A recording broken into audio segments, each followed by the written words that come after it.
back, everyone, to Public Affairs. I am your host, Kayleigh and today I am here with the YMN Club President. So why don't you introduce yourself and tell the audience a little bit of how you got involved with the club. Hi, Kayleigh. It's a pleasure to be here. How did I get involved? Well, it goes back many years.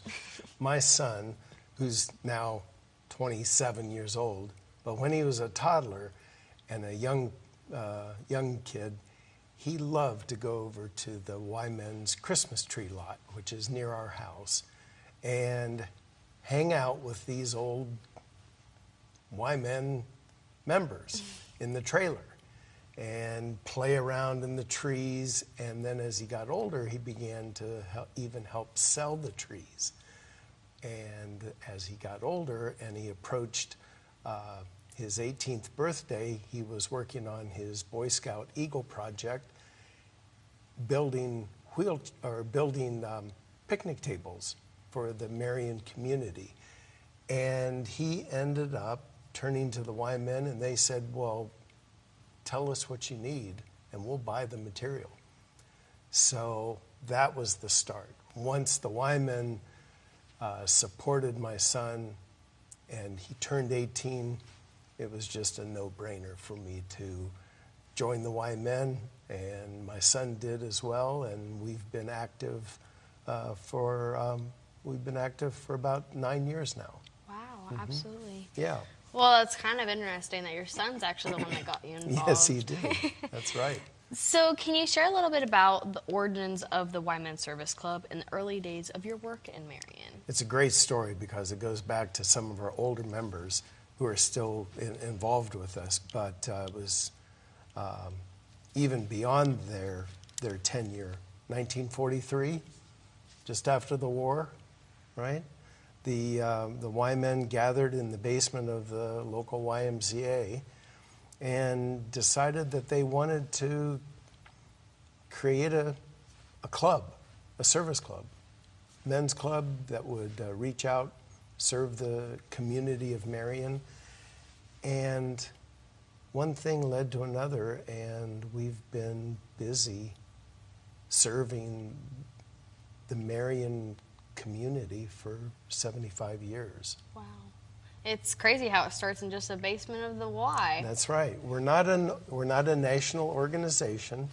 All of the money that we raise stays in Marion, and we in turn recycle that money into our community in one form or another. Absolutely.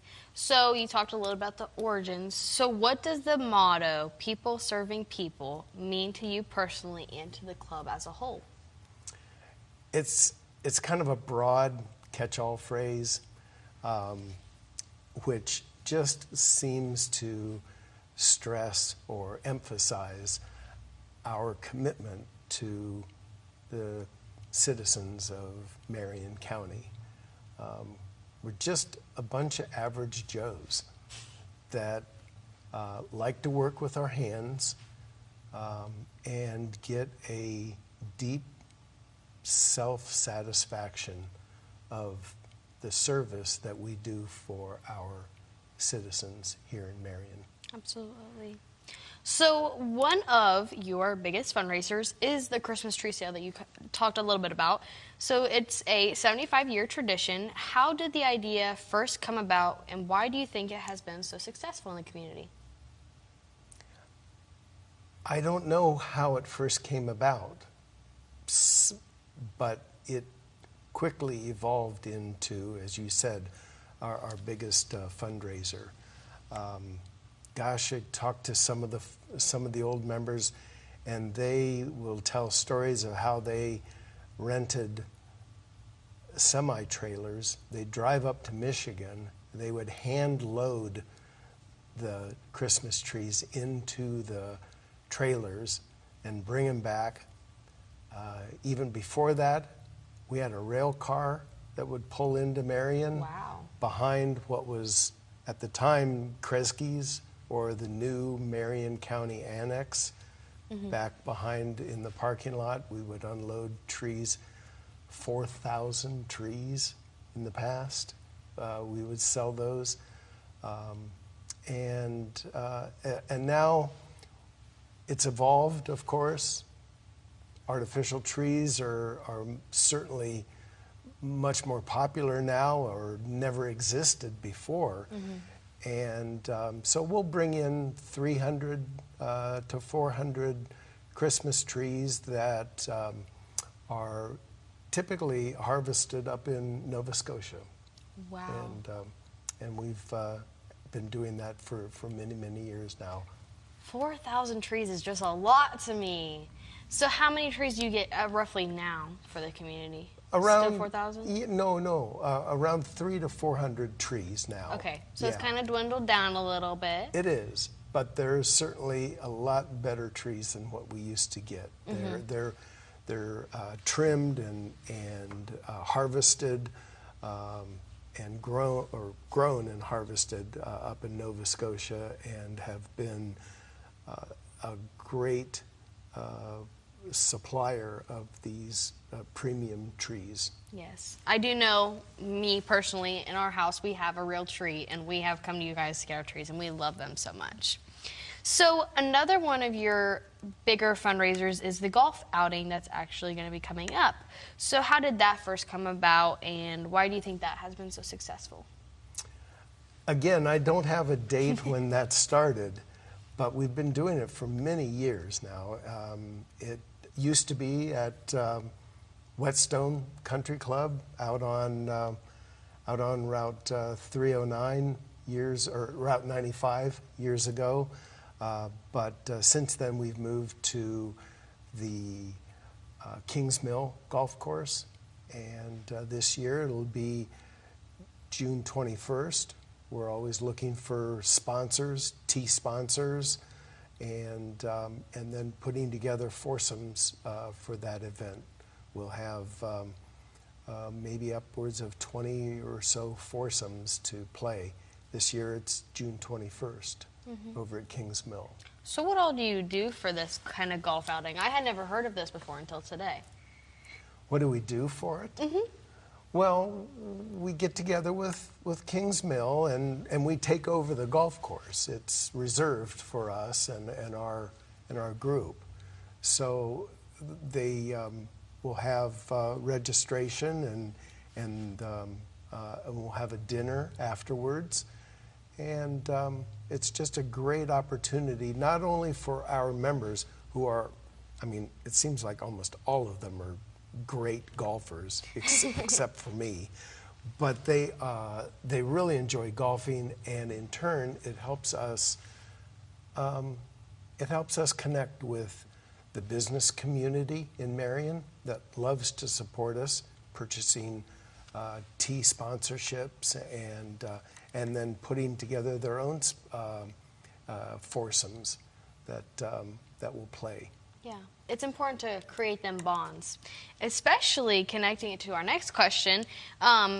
Share about the process of building and delivering wheelchair ramps, and what's involved from start to finish.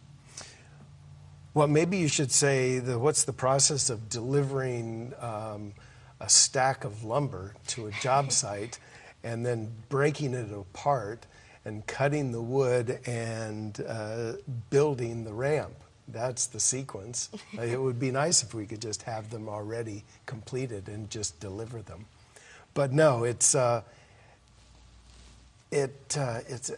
would say it started maybe 18 years ago, I believe. Prior to that, the Y Men have been building projects supporting the Parks Department. You'll go to Lincoln Park and you'll see several shelter houses built by the Y Men with our name on those. But over the period of years, our group is kind of consolidated to a core membership, and those members just kind of began to focus on wheelchair ramps, building ramps. And over the years, it has proven to be the best known activity of our club in serving people here in Marion. The whole process, literally, that's what happens. Henry Lumber will come over, drop off a huge stack of pressure-treated lumber, and every one of our members that are there, usually 8 to 10, maybe 12 men from the club will show up, and it's every Thursday oftentimes from mid-May all the way to the middle of September. Wow. Every Thursday, these guys are out there building a wheelchair ramp. Right now we have 12 applicants that we have to evaluate, but potentially maybe up to 18 wheelchair ramps that we'll build this year. And everyone has a specific strength. They know what they want to do. There's one guy who all he does is drill the holes through the post to anchor the lumber to the vertical posts and bolt that together. Other guy knows how to drill the deck boards down onto the joist. When I show up, and it's 3 times a year because I'm still working, and I end up volunteering 3 Thursdays in the summer. My job is to drill holes in a flat steel plate, which is the very end of the wheelchair ramp. Mm-hmm. And so we all seem to have a strength. There's no blueprint. There's no owner's manual. We just know how to do it because we act as one unit when we build these ramps. And within 3-4 hours, we'll be done. Wow. Yeah, it's that's surprising. For only on one day. Yeah. Wow, yeah, that's very impressive. But obviously, if you guys are working like a well-oiled machine, you'll get that work done faster. That's right. So you talked about how you already have 12 applicants. How do you decide who receives these ramps? And what's the typical response from the individuals or families that you help? Mm-hmm.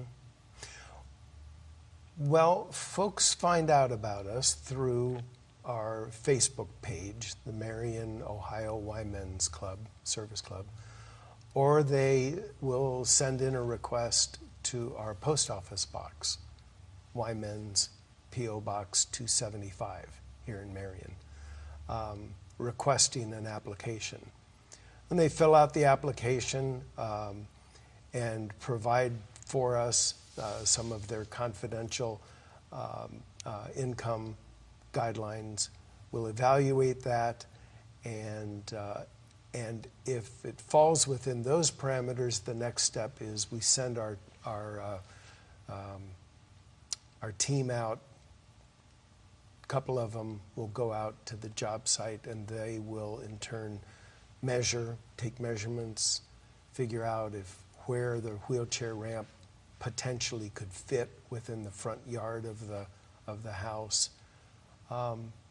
And so if they fit within our guidelines, their income fits within our guidelines. If the lot is conducive to a wheelchair ramp, then we'll put them on the list and get them signed up. For that matter, as I said, we built 18 ramps last summer, and we even had a carryover. So one of our first ramps this year will be someone who has been waiting for over a year now for their ramp. Yeah, absolutely. Well, what you guys are doing is very helpful for our community. So we are going to be taking a short break, and when we come back, we will be talking about a story of one of these wheelchair ramp providers.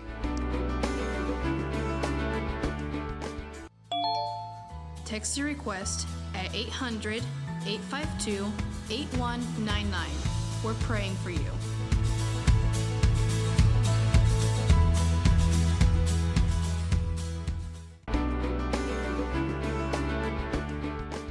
Welcome back, everyone, to Public Affairs. We are now going to be sharing a story about one of these people that have received these ramps from our local community. A story, huh? Mm-hmm. Yeah. Well, this one kind of hit hard for me. I'd been on these ramps before, working with them, focusing on lumber, and fasteners and screws. But it was a ramp that we built last year. And I've seen this before, not only with this one homeowner, but with a previous owner as well, who have been trapped in their house for months, if not longer, without help. The one homeowner, the last time he was out of his house was on a gurney when they took him to the hospital. And that was a long time ago. And we finished that ramp, and he was so excited because he wanted to get out to his garage and work in his garage again. Confined to a wheelchair, but now he can get out of his house.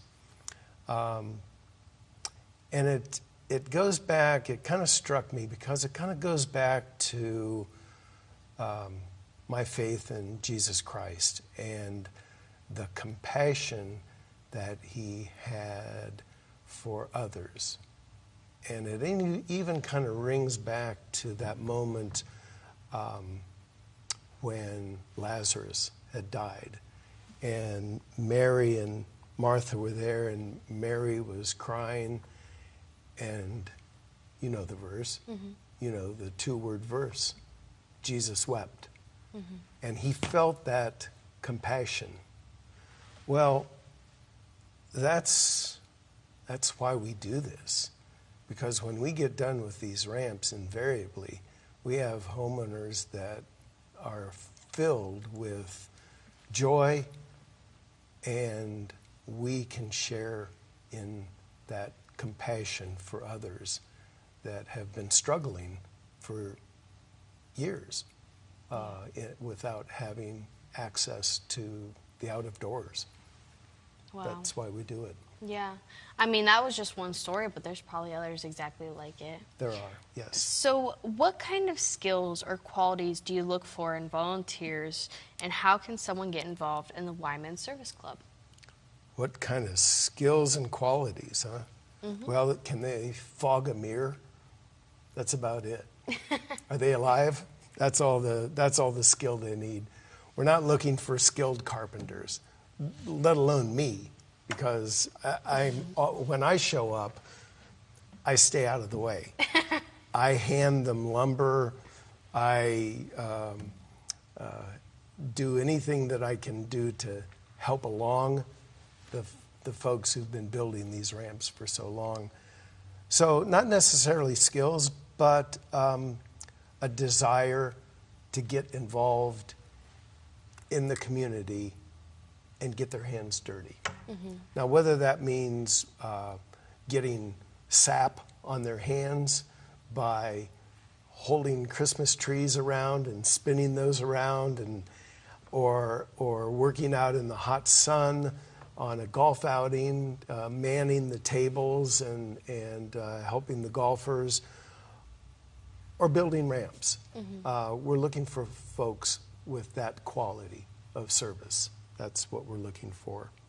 And if they want to get involved with us, the best way to reach us is through our Facebook page, Marion, Ohio, Wyman Service Club, or just simply dropping us a note on to purchase order, Post Office Box 275 here in Marion. And we'll reach out to you. We'd love to have more members. Yeah, absolutely.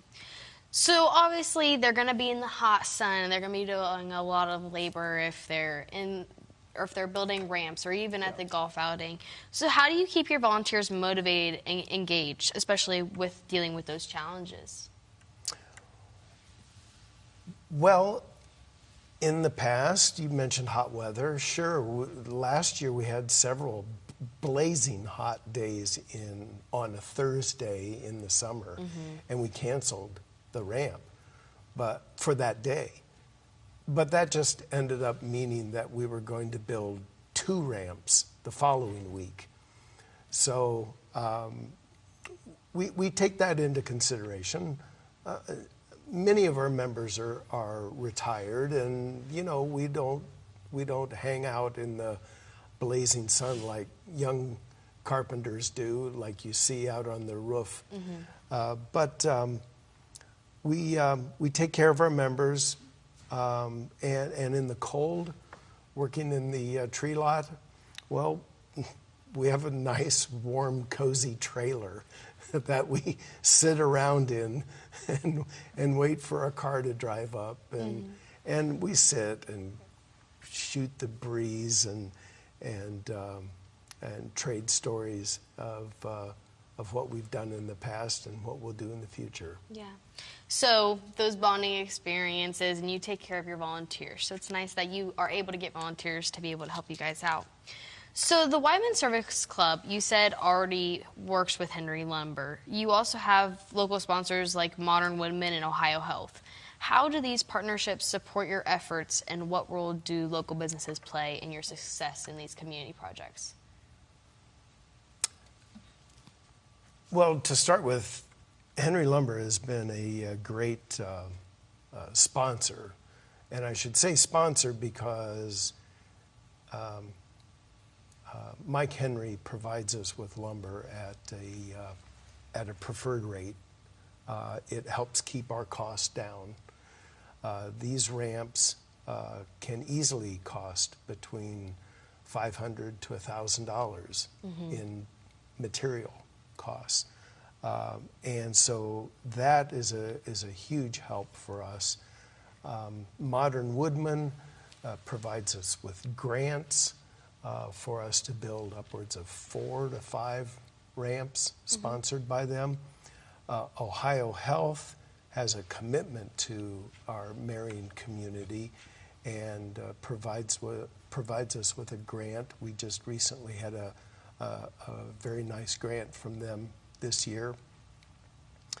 And I would be remiss if I didn't talk about the Marion County Council on Aging and their $5,000 grant that they give to us. All of this money either goes directly into our fund that we use to buy materials, or it goes into the Marion community in other ways, so that we can put on events like we talk about. But more importantly, I should tell you about what we just did this year. We've put together a group of 13 local nonprofit charity organizations from the Palace Theater to the Aspire Ministries, formerly known as Love in the Name of Christ, the Diaper Ministry, that is a sub-part of Aspire Ministries, and many, many other organizations. Each of them got $1,000. So this year, all of these monies that we raise through these events, grants and others, as I mentioned earlier, just simply get recycled back into the Marion community. Absolutely. Yeah. You don't just provide your services, you also provide your help for, even if you're not building them ramps, you're sending them money for charities. That's right. Very nice.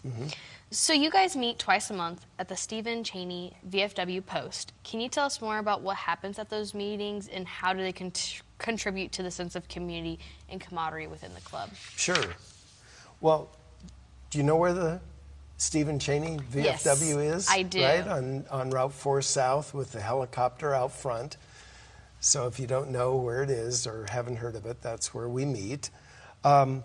We always meet on the first Wednesday of every month. That's our board and business meeting. We just finished that yesterday for March. And then on the second, or on the third Wednesday of the month, we have a general meeting. Sometimes we play cards. Sometimes we have a guest speaker. In April, the third Wednesday in April, we will be meeting with the Marion Community Foundation at the Stengel True Museum there on the corner of Washington and Delaware. Years ago, we had a scholarship fund, over $25,000 set aside, and we in turn used the interest from that to provide scholarships to local high school students.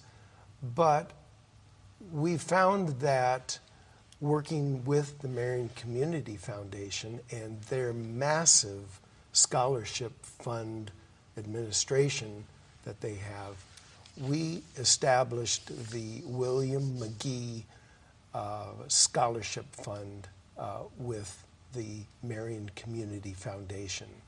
And to all the students out there that are looking for scholarships, I'd encourage each one of them to go to the Community Foundation and research the almost hundreds of scholarships that are there, including ours. So that's where we meet. We'll, as I say, we'll have a guest speaker. Sometimes we'll go to a remote location like the Community Foundation.